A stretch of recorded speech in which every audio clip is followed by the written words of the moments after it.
estar en el Señor es una batalla. Y desde hace días, viendo todo lo que está pasando, el Señor ha puesto en mi corazón una carga de que estemos alertas a lo que está sucediendo y que despertemos a lo que es la batalla espiritual. Porque a veces en el diario vivir perdemos de vista lo que no se ve con los ojos naturales, y estamos moviéndonos a veces solo en el plano natural. El tema que el Señor me dio, ustedes tienen una hojita en su boletín, y la primera parte, que no la vamos a leer ahorita, es la cita base, que está en Efesios 6, del 10 en adelante, y que empieza en esta versión, que es la Nueva Traducción Viviente, de esta manera, una palabra final. En otras versiones dice finalmente o como conclusión de, y así sigue luego la cita. Y empieza diciendo esto: sean fuertes en el Señor. ¿Qué dice? Sean fuertes en el Señor y en su gran poder. El asunto es que el creyente no puede ser una persona que esté enferma ni debilitada, sino que tiene que ser una persona fortalecida, una persona chispuda, una persona bien lista para hacer frente a cualquier cosa que el enemigo traiga contra nosotros. Amén. Estamos en medio de una batalla. El contexto de la carta de Efesios, Pablo empieza haciendo una serie de aseveraciones sobre lo que hemos recibido, de dónde nos sacó el Señor y la necesidad que tenemos de ser iluminados con las cuestiones espirituales. Y llega a esta porción de la palabra donde él dice que tenemos una batalla espiritual. Y aunque es Pablo el que habla, mis hermanos, en este texto, en realidad nosotros sabemos que toda la escritura fue inspirada por Dios. Y a través de ella el Señor nos instruye, nos corrige, nos redarguye y nos dice qué es lo que tenemos que hacer, ¿sí o no? Amén. Y esta palabra nos habla principalmente que esta batalla no se trata de una batalla humana natural, sino que es una batalla espiritual. Y esa batalla estamos peleando contra un ejército poderoso, mis hermanas. Un ejército poderoso. No es uno o dos, sino contra un ejército. Y que el mundo no lo ve porque es un mundo oscuro. Pero nosotros no andamos en tinieblas, mis hermanos, porque hemos recibido la luz del Espíritu y con la luz podemos ver lo que hay enfrente. Así que hoy vamos a poner nuestra atención en lo que es la batalla espiritual y recordarnos de algunas cosas que son importantes para poder hacer frente a todo esto que está viniendo. Ángel le pidió favor a Tito que pasara, eso fue una de tantas, pero nos han pasado en lo natural cosas muy desagradables y cosas que en el momento uno hasta pierde como la estabilidad de lo que está sucediendo. Hoy en la mañana venimos, queremos encender la computadora y la computadora estaba bloqueada, no se podía entrar. Bueno, se soluciona rápidamente, traemos otra computadora. El día primero, la primera convención, todos lo saben, a Ángel le robaron del bolsillo ¿cómo se llama? El USB, donde llevaba todas las prédicas de la convención. Pero no se lo robó una mano humana, mis hermanos, no hubo un momento, fue el enemigo y nos destanteó. Esa noche pasamos en vela recuperando todo el material, tuvimos que despertar a los que estaban en Guatemala para que nos enviaran otra vez las prédicas, volverlas a armar porque tenían cambios. Miren, mis hermanos, es un descontrol, ¿sí o no? Y tuvimos que pedir gracia. Pero no solo eso, hemos visto una hermana, yo no sé cuántos lo saben, pero la primera convención perdió la vista. Gracias a Dios a las horas la recuperó. Pero ese primer momento esa hermana se sintió desbalanceada por completo. Otra hermana se cayó desde unas gradas de arriba para abajo. Y todos podríamos decir, ay, qué casualidad, qué situaciones que pasan cabal en esos momentos. Miren, no son casualidades. Hay alguien que esté interesado en obstaculizar la obra del Señor, porque permítame decirles, todas esas cosas no son contra la persona en sí misma, porque ¿quién somos nosotros? Pablo dice, ¿quién soy yo? ¿Verdad? No, nosotros no somos nada. Como dijo Moisés, una pulga, y eso lo dijo Moisés, o sea que nosotros ni a pulga llegamos. Pero de verdad, mis hermanos, ¿quién somos? No es contra mí la acechanza, no es contra que me va a hacer algo de daño a mí. Lo que quiere el enemigo es estorbar la obra de Dios. La obra de Dios a nivel personal, pero sobre todo el plan perfecto de Dios. Y vamos a ver varias cosas al respecto. Es necesario traer a la memoria ciertas cosas. La palabra de Dios dice que el pueblo de Dios fue un pueblo desmemoriado. Desmemoriado de las cosas grandes y maravillosas que Él había hecho. Y no solo el pueblo de Dios del Antiguo Testamento. A nosotros mismos nos pasa. A veces en el trajín de la vida perdemos de vista lo que el Señor ha hecho por nosotros. ¿Y qué es lo que el Señor ha hecho por nosotros? Primero, mis hermanos, desde antes de la fundación del mundo, usted fue amado y elegido. No crea usted que fue cuando lo encontró el Señor hace 10, 15 años, 5 años, que Dios dijo, ay, este me parece, este lo voy a agarrar por aquí. No. Desde antes de la fundación del mundo, nos lo asegura la palabra en diferentes lugares. Dios nos amó y nos amó de tal manera que estuvo dispuesto a dar lo más grande, lo más precioso, que fue su propia vida a favor de nosotros. Amados, elegidos y sacados y traídos a la existencia con un propósito, ser santos, mis hermanos. No fue para que le fuera bien en las finanzas, ni que le fuera bien en su matrimonio, ni que le tuviera hijos preciosos. No, esas son diferentes consecuencias del estar en Cristo, que Él ordena toda nuestra vida. Pero la principal es que seamos santos en su presencia, porque si no somos santos, mis hermanos, no podemos estar delante de Él, porque cualquier cosa que no esté santificada en el Señor, la presencia del Señor mismo la consumiría y la destruye. Entonces la santidad no es una opción, es una necesidad que tenemos, así como necesitamos respirar. Y Él nos está llevando a esa santidad. ¿Pero por qué lo hizo? Porque somos amados, mis hermanos, y escogidos. Eso es lo primero. Recuérdate que eres amado. A veces el mundo parece que nos grita, tú no vales, tú no sirves, no tienes nadie que te quiera. Miren, ese es uno de los grandes problemas del ser humano, que se siente tan desvalorizado y que no tiene en sí el conocimiento del valor realmente que tiene. Y miren, esto fue hecho, amado y elegidos con un propósito. Dios nos quiere con Él, pero no nos quiere como sus sirvientes, mis hermanos. Ni siquiera nos quiere como sus amigos. Él nos quiere como miembros de su familia. Y como miembro de su familia no te quiere como primo, ni como tío, ni como suegro, ni como suegra, ni como pariente lejano, sino que dice la misma palabra que el propósito de sacarnos, de hacernos santos, es porque Él quiere que seamos sus hijos y que nos sentemos a la misma mesa en que Él se sienta. Recuerda eso. Recuerda que tu posición en el Señor no es de una segunda clase. El Señor te ha llevado a sentarte en la misma mesa del Señor. Amén. Y aparte de ser hijos, mis hermanos, para poder hacerlo todo esto, Él tuvo que hacer un gran sacrificio, pagar un alto precio, el precio de su misma vida a favor de nosotros. Estas son verdades que están en la Escritura, de principio a fin las encontramos. Porque si Él nos quería con Él, tenía que hacer un plan perfecto de salvación. Para estar con Él, Él necesitó dar su propia vida. Mi hermano, no tenemos realmente en nosotros la capacidad de comprender cuál es nuestro valor. Lo vemos ahí escrito, lo leemos muchas veces en la palabra. Dice la palabra que no fuimos comprados ni con piedras preciosas, ni con oro, ni con plata. Y no lo sabemos de memoria. Yo sé que lo sabemos de memoria. Pero una cosa es tener el conocimiento aquí, y otra cosa es realmente entender ese conocimiento, esas verdades profundas del valor tan infinito que tenemos para Dios.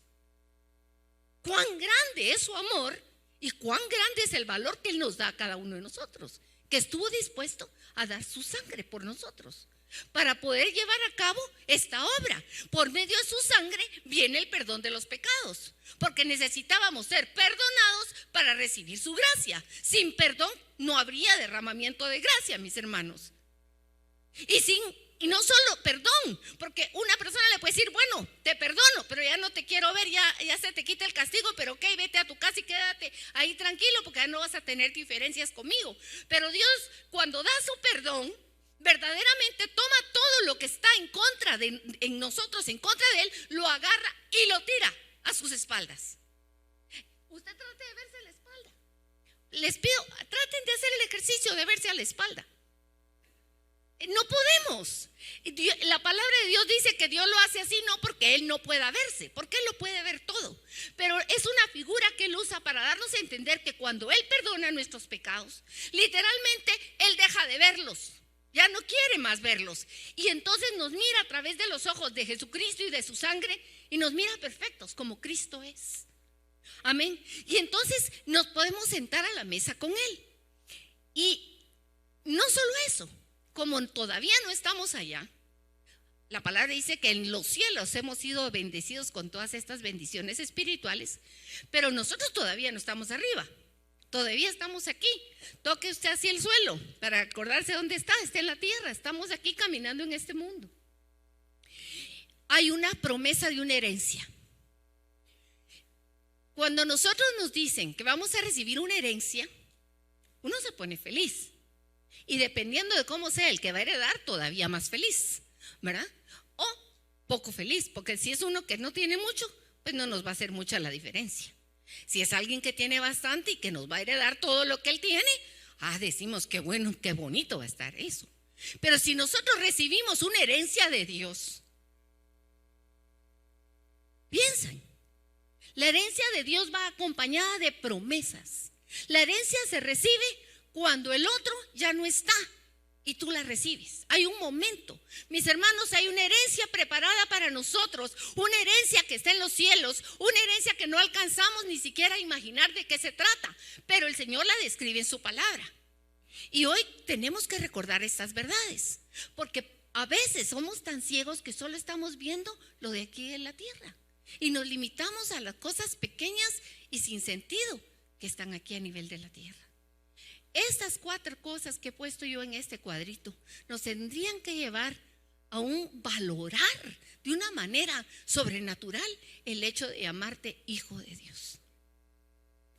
Porque si tú eres un hijo de Dios, no eres porque te lo diga yo, te lo dijo alguien más, te lo dice Dios mismo en su espíritu, porque es el espíritu el que te da a ti la convicción de que eres hijo de Dios. Amén. Así que si tú eres hijo de Dios, mi hermana, estás aquí porque fuiste escogido, amado, porque pagaron por ti un alto precio, un valor que no logramos alcanzar a entender. Fuimos perdonados, redimidos, sacados de la mugre del abismo más terrible en el que podría estar el ser humano, y tenemos una herencia por recibir. Aquí no se acabó la historia. Amén. Y todo esto, mis hermanos, es porque había un plan secreto de Dios. Un secreto es algo que nadie sabe. Un secreto es algo que necesitamos buscar y que nos lo cuenten si queremos saber de qué se trata. Y fíjense que Dios es tan bueno que a nosotros nos ha dicho cuál es el plan secreto que Él tenía. Era un plan secreto que estaba desde antes de la fundación del mundo también.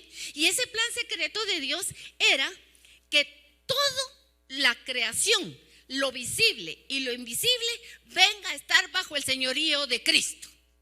Amén. De Jesús.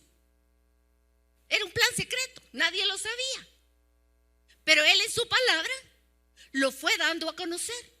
Y la mayoría de los que estamos aquí, digo la mayoría porque puede ser que alguno quizá no lo sepa todavía, no le ha sido revelado, pero esta es una verdad que el Señor nos hace conocer a nosotros, a los que somos sus hijos.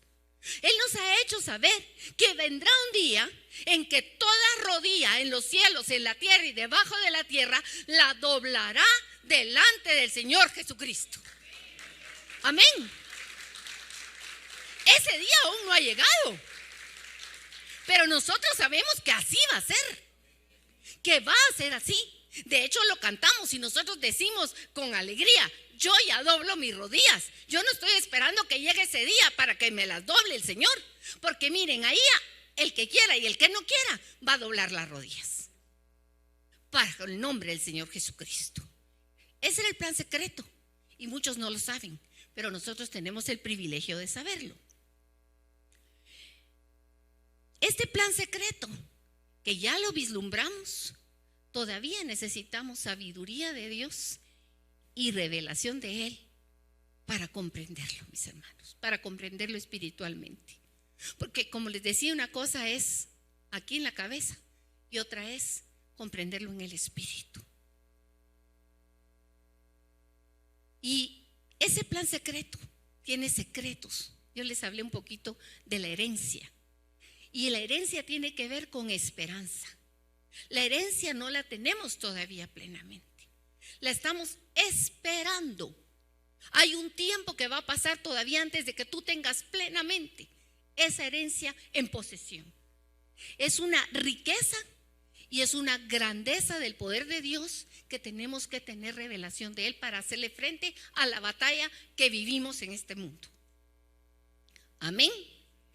Vamos a ver de qué se trata esto y quiero que me acompañen, por favor, a Efesios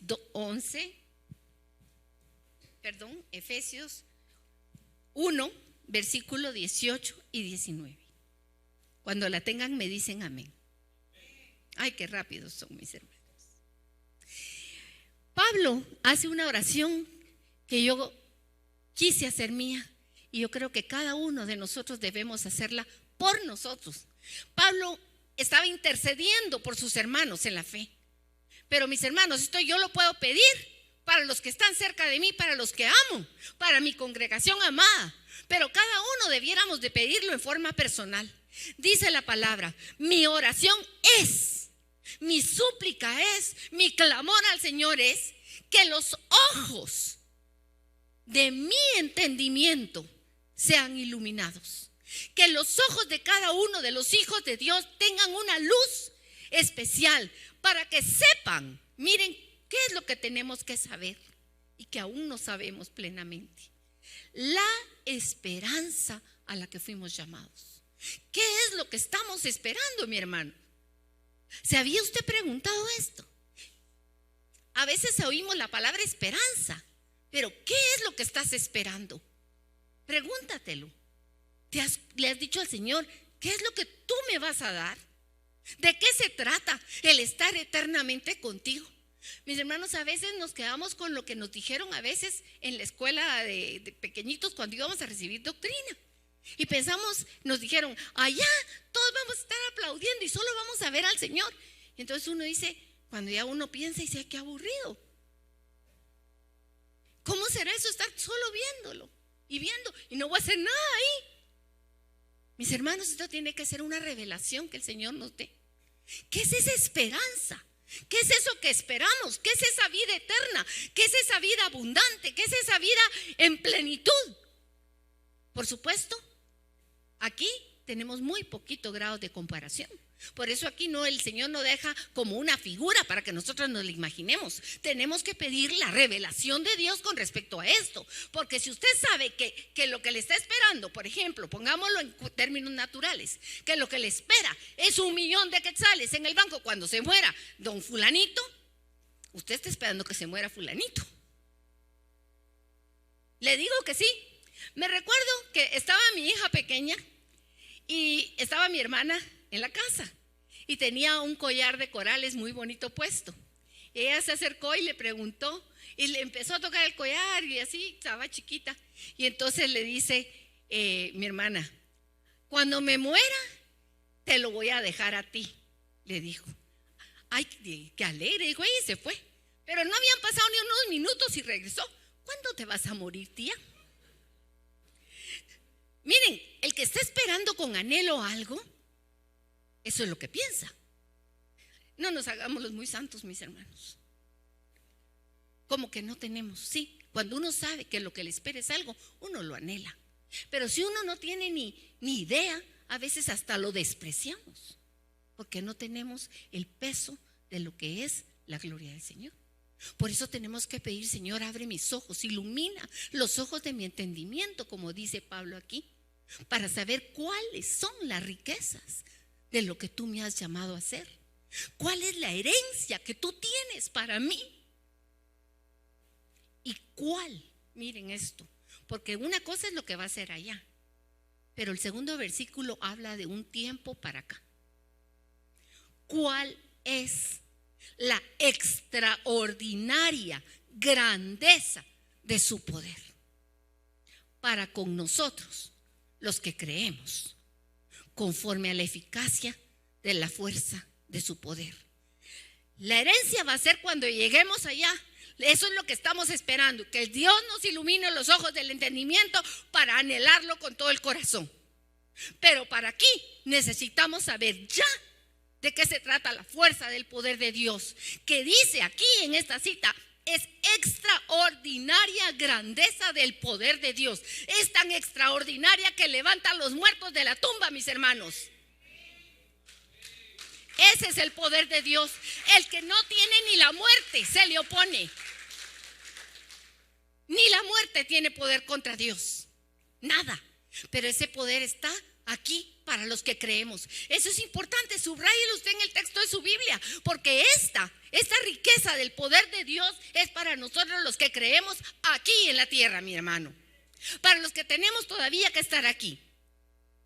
Y por eso vamos a ver ahorita una diapositiva en oscuro, porque es muy diferente lo que éramos antes a lo que hoy tenemos. Pero a veces no nos hemos dado cuenta, porque ambas cosas están sucediendo en medio de este mundo oscuro todavía. Miren la diferencia. Hay una gran diferencia entre ambas situaciones. Lo primero, y las pongo todas juntas: antes estábamos muertos en nuestros delitos y pecados. Ahora, si usted ya creyó en Jesucristo, usted está vivo para Dios. Usted tiene una relación con Él. Usted puede entrar a la cámara secreta de Dios y no solo le puede hablar, sino que le puede escuchar. Usted le pide y Él le da. Mis hermanos, antes no podíamos. Había una puerta sellada con ángeles, con espadas de fuego ardiendo, como dice la palabra, que nos impedían el acceso al trono de la gracia. Antes, miren ese segundo punto, mi hermano. Vivíamos obedeciendo al diablo. La palabra dice que el que no está en Cristo es un hijo del diablo. Suena espantoso, pero así es. Antes de ser usted hijo de Dios, no era como hijo de nadie, no, usted era hijo de alguien. El que tenía el derecho de usted era el diablo. El que gobernaba su vida era el diablo. Y usted, ¿sabe qué? Le hacía los mandados al diablo. Pero el problema es que a veces, como no lo sabemos y no vemos la diferencia, a veces el diablo todavía nos manipula y pareciera que somos sus hijos.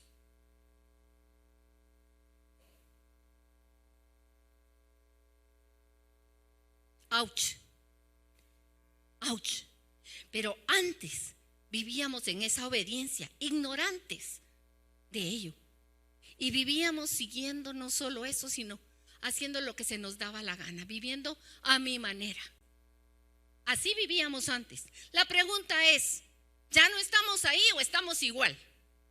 Porque el que ha sido redimido y comprado por la sangre de Cristo ha sido trasladado de un poder de las tinieblas a un reino, al reino del poder del amado Hijo de Dios. Es muy distinto estar aquí que estar aquí. Tiene que haber una diferencia. Y mis hermanos, en medio de todas estas situaciones, y mientras tanto que no llegamos a esa esperanza, que ya no será esperanza, sino que será una plena realidad cuando estemos en su presencia, hay un tiempo. Usted está aquí, en la quinta calle de la zona 13, hoy a las 11 de la mañana.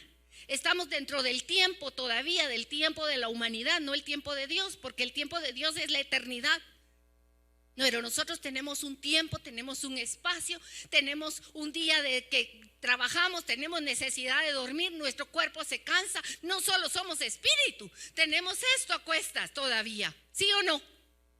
Amén. Entonces, mientras que estamos aquí, necesitamos ser fortalecidos en el ser interior.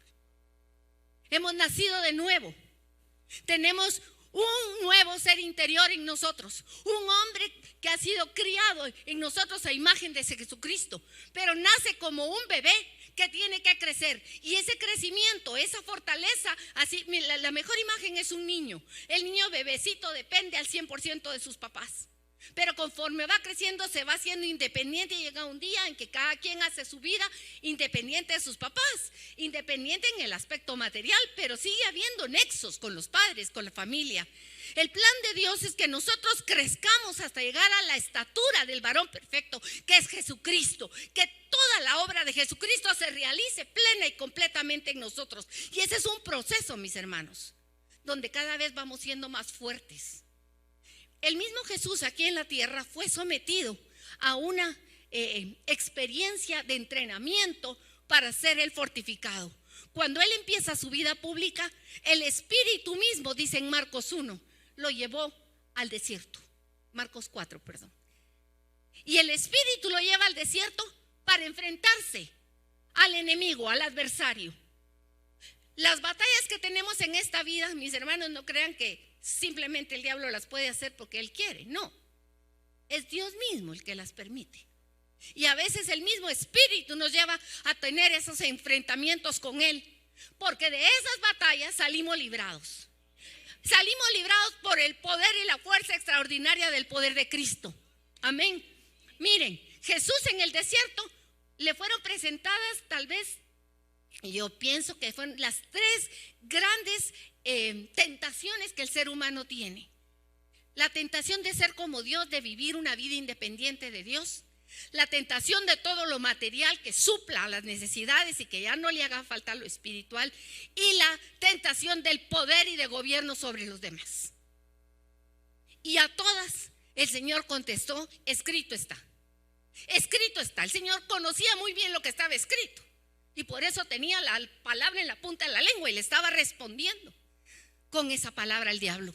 Y el diablo dice: por entonces se cansó y se fue. Pero no crean que fue la única vez. A Jesús le hizo frente todo el tiempo. Lo que pasa es que los evangelios nos relatan el principio. Pero la vida de Jesús fue una vida de a diario enfrentar al enemigo.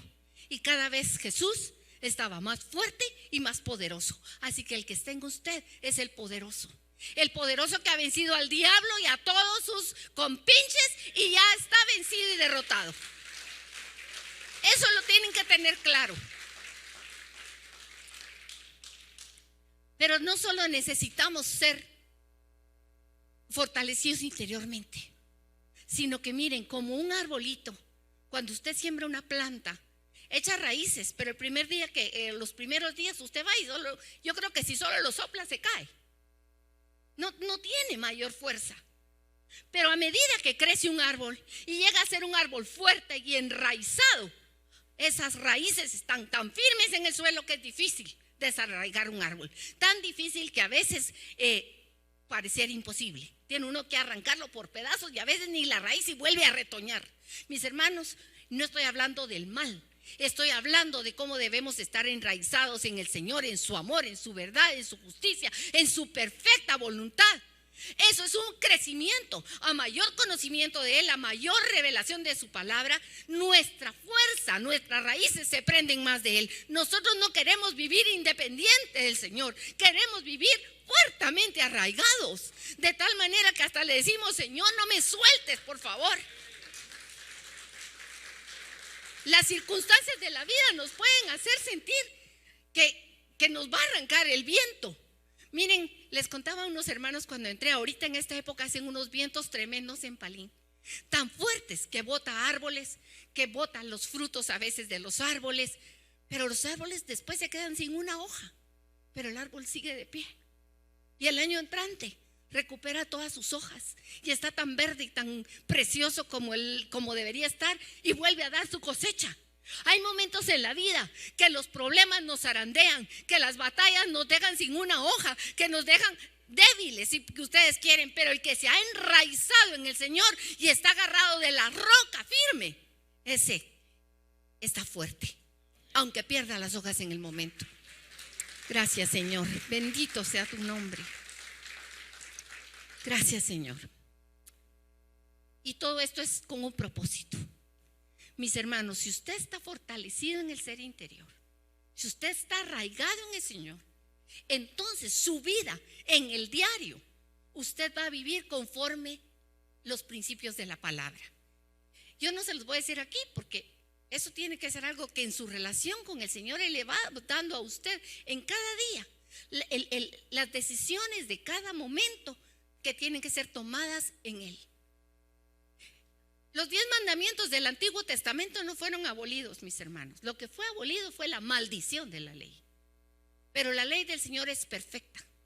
Y la ley del Señor nos da paz, nos da alegría, nos da gozo cumplirla. No es una carga, dice el salmista. Y el que lo ha experimentado lo dice también. ¿Quién lo dice junto conmigo? Que sus mandamientos son miel para nuestra vida. Entonces, ese vivir, ese del diario, tomar decisiones en Él, aunque a veces esas decisiones son difíciles porque van en contra de todo lo que pareciera natural, el hacerlo nos hace cada vez más fuerte y nos permite ser diferentes del mundo. Nos permite no solo tener la luz del Señor en nosotros, sino ser luminarias del mundo. Porque entonces se ve la luz de Cristo.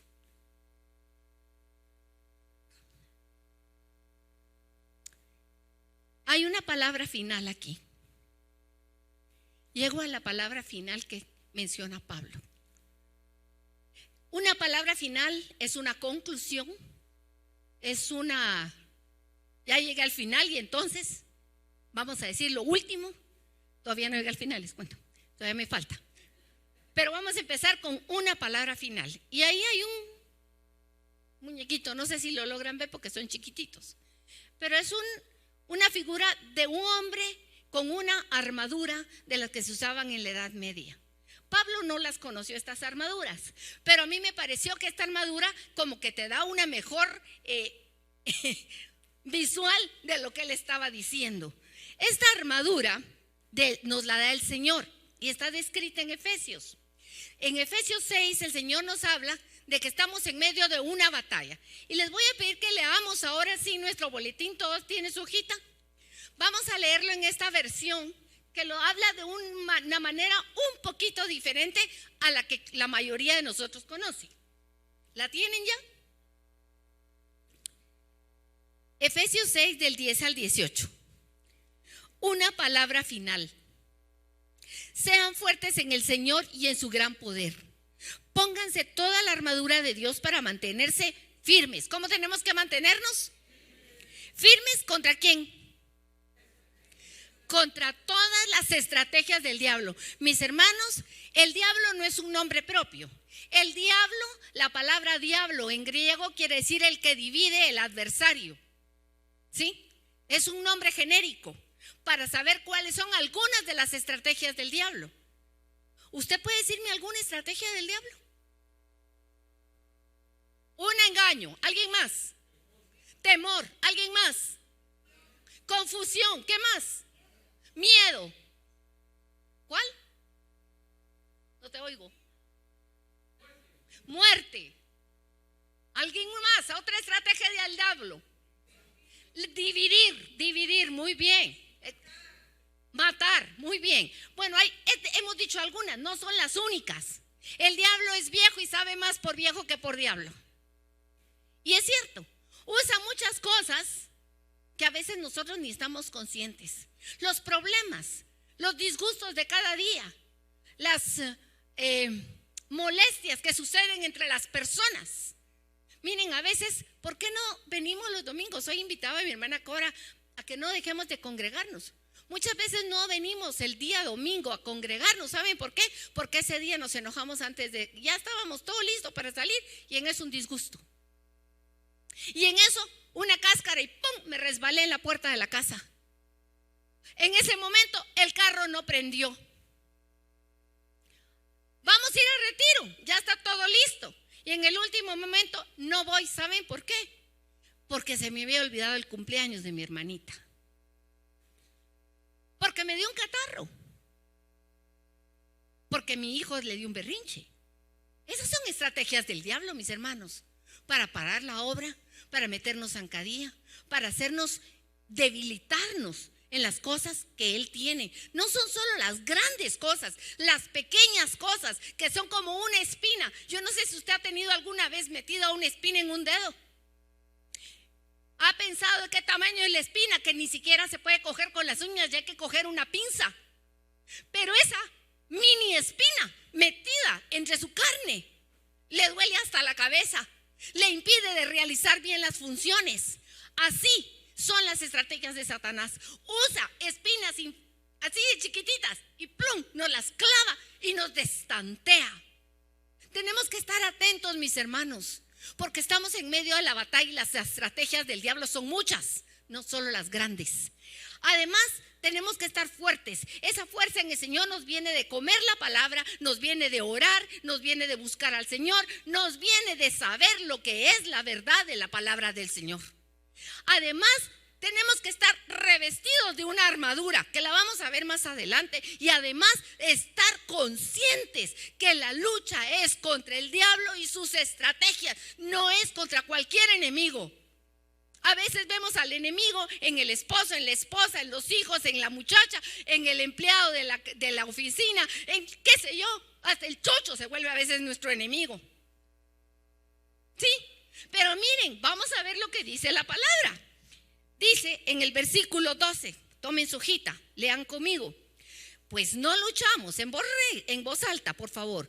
Pues no luchamos contra enemigos de carne y hueso, sino contra gobernadores malignos y autoridades del mundo invisible, contra fuerzas poderosas de este mundo tenebroso y contra espíritus malignos de los lugares celestiales.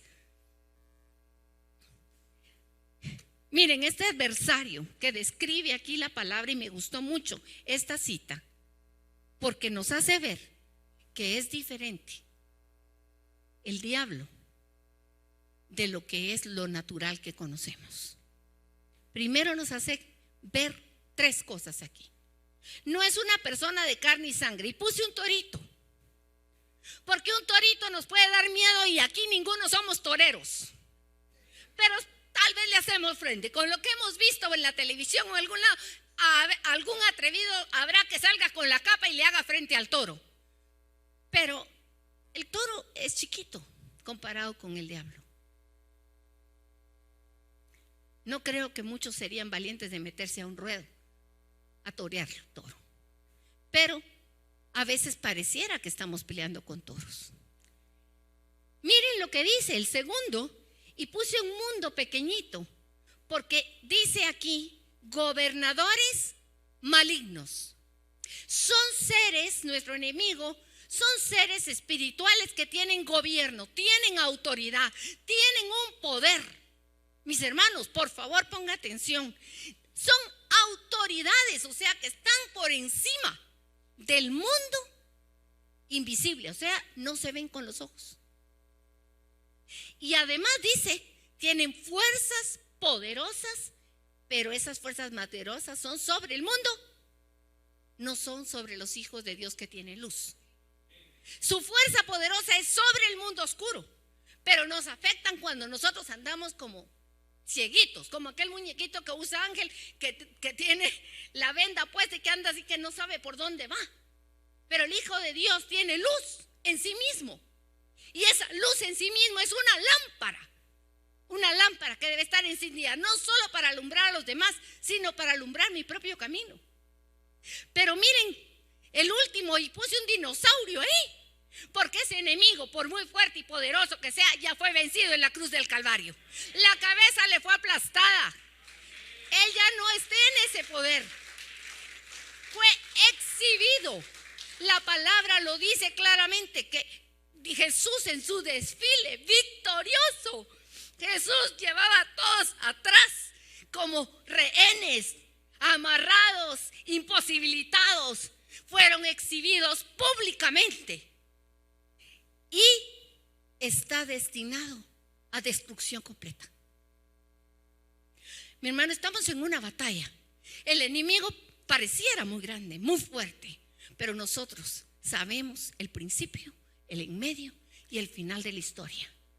Y eso porque el Señor nos ha revelado sus secretos, mis hermanos. Son secretos que están en la palabra escondidos. Ahora debemos tomar dos actitudes. Acompáñenme a esta cita. La primera está en Jeremías 6, 16 y 17 y la segunda está en Nehemías 4, 14. Son dos citas que hablan de dos actitudes que puede usted tomar Son actitudes que tuvieron los del pueblo de Dios en el pasado, pero son actitudes que el hombre, la mujer, el Hijo de Dios puede tomar hoy nuevamente. Dice en Jeremías 6:16, así dice ¿quién?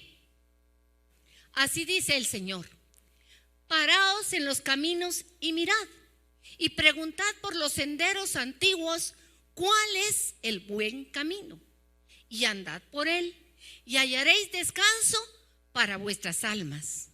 Pero dijeron, por favor leamos bien, pero dijeron, no andaremos en él.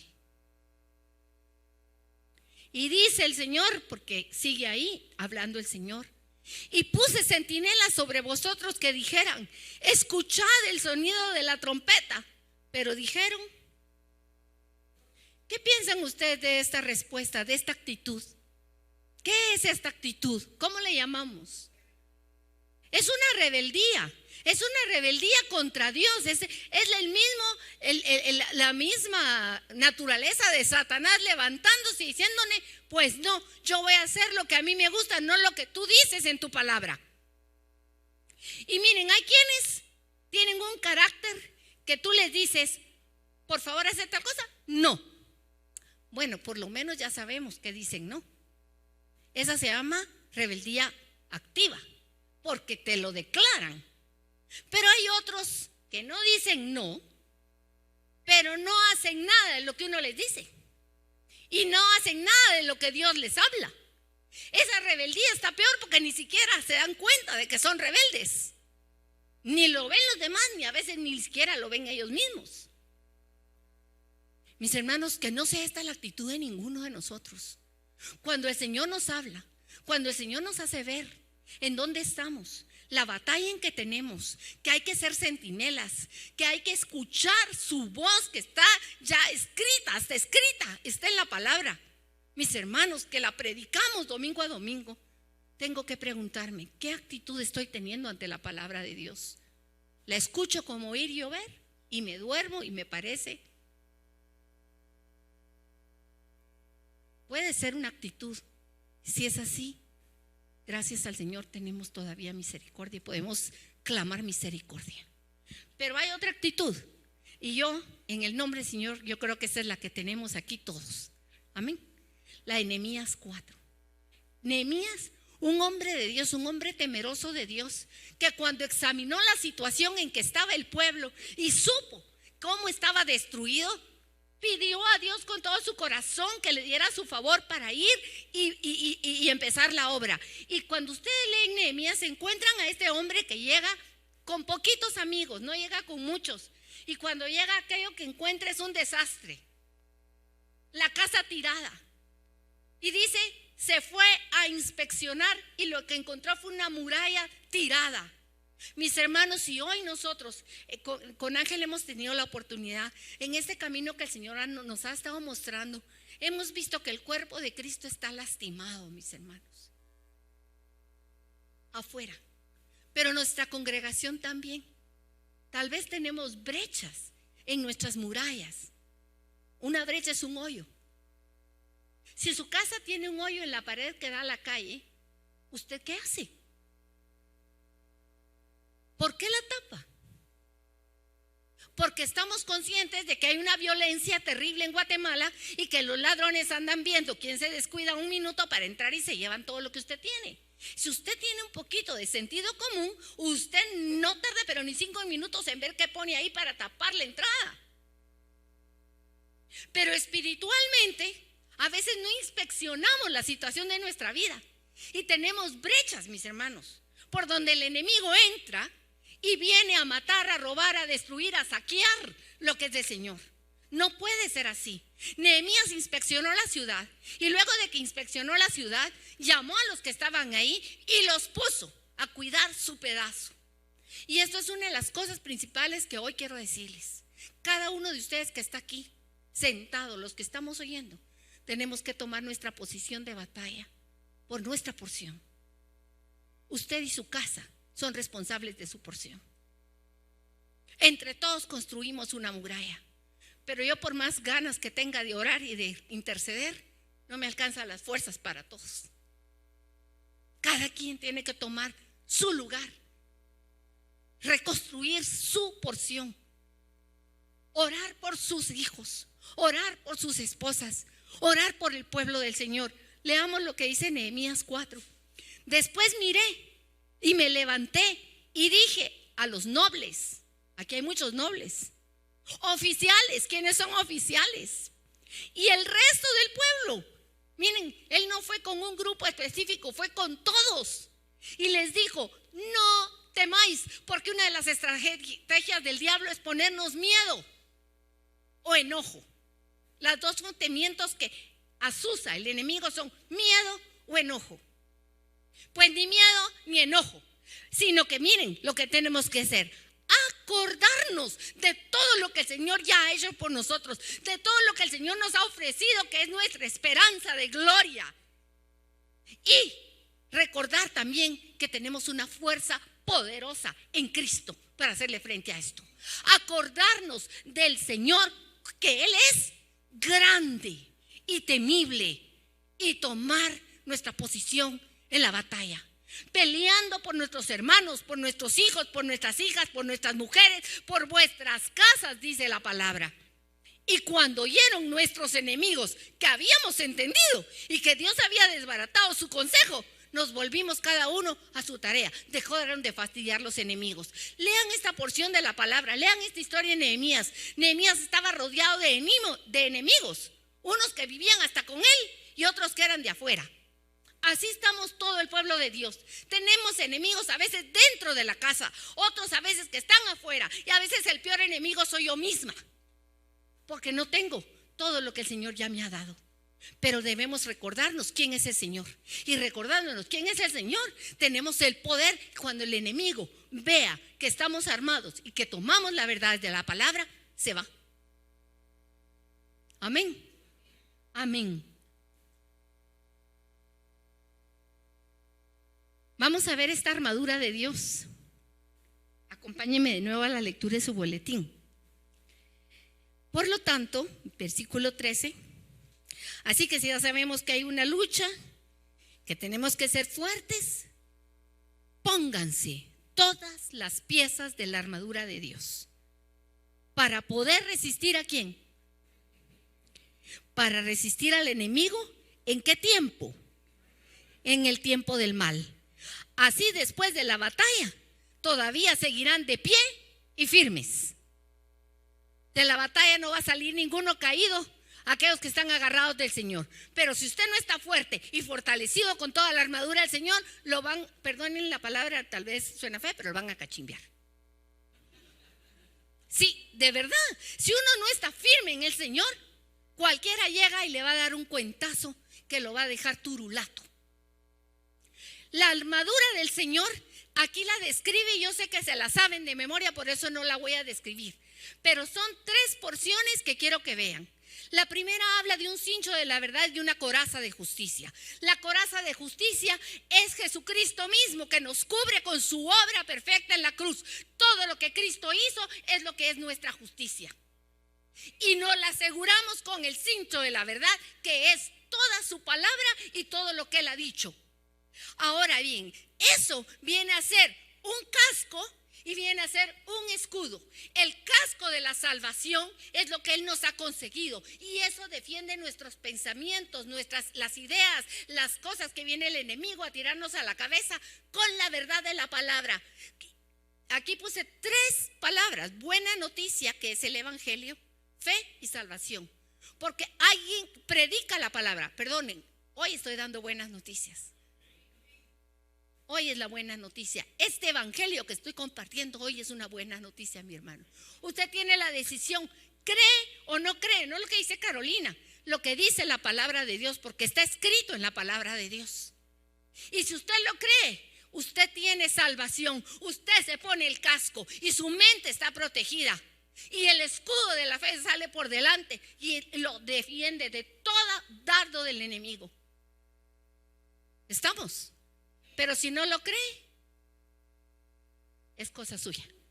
Y por último, las armas que el Señor nos da son la palabra del Espíritu y la espada de la palabra y la oración. Son armas ya no defensivas, sino ofensivas. Si usted va a orar, ore con la palabra. La palabra de Dios tiene declaraciones que las podemos usar, como lo dijo hoy aquí cuando oramos, no fue aquí, fue en la mañana cuando oramos con el equipo. Echamos fuera al enemigo en nuestras almas porque el Espíritu Santo, por medio de Jesucristo, nos ha hecho conocer que nos ha sido delegado un poder y que al nombre de Jesucristo se tiene que ir fuera el enemigo. Así que si usted se siente atacado por el enemigo, siente presencias extrañas, en el nombre de Jesús, tome el poder del nombre de Jesús y le dice al diablo o a cualquiera que sienta cerca: te vas de aquí en el nombre de Jesús. Te vas de aquí. Tenemos el poder de reprender y de echar fuera al enemigo con el poder de la palabra. La oración, en la oración tenemos una victoria, porque el Señor nos ha dicho: pedid y se os dará, buscad y encontraréis. Cuando nos acercamos a Él y buscamos y pedimos, Él responde. Él no es un Dios que está escondido de nosotros, sino que está ahí para nosotros. Y todo esto termino hoy sí, y terminé puntual, corrí para llegar al final. Acompáñeme a 1 Timoteo 3:15. Es Pablo el que está escribiéndole a su hijo Timoteo. Pero esta palabra, no vean a Pablo, es Jesús que te está hablando hoy al corazón. Todos esperamos la venida del Señor Jesús. Él dijo: vengo pronto. Y viene pronto.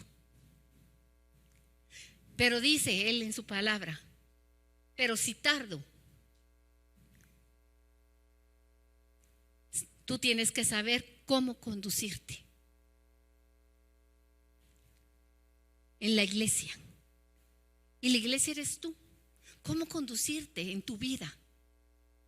Porque tenemos que ser columnas y baluartes de la verdad. Mis hermanos, los que estamos deteniendo aquí todavía esto, somos los que creemos. Todavía no hemos sido retirados. Todavía hay esperanza para los que no han conocido a Cristo, para que alguien les lleve el mensaje. Una columna es algo que está de pie, firme, que sostiene. Pero va a venir el día en que no esté. Pero mientras estamos, tenemos que conducirnos con valor, con firmeza, con la verdad del Señor Jesucristo en nuestro corazón. Mis hermanos, estamos en pie de guerra, pero hemos vencido ya. Estamos en pie de guerra, pero somos más que vencedores gracias a aquel que nos amé. Más fuerte es el que está en mí que el que está en el mundo. Un aplauso para el Señor. Si se lo vamos a dar, que sea con ganas, y vamos a glorificar el nombre del Señor.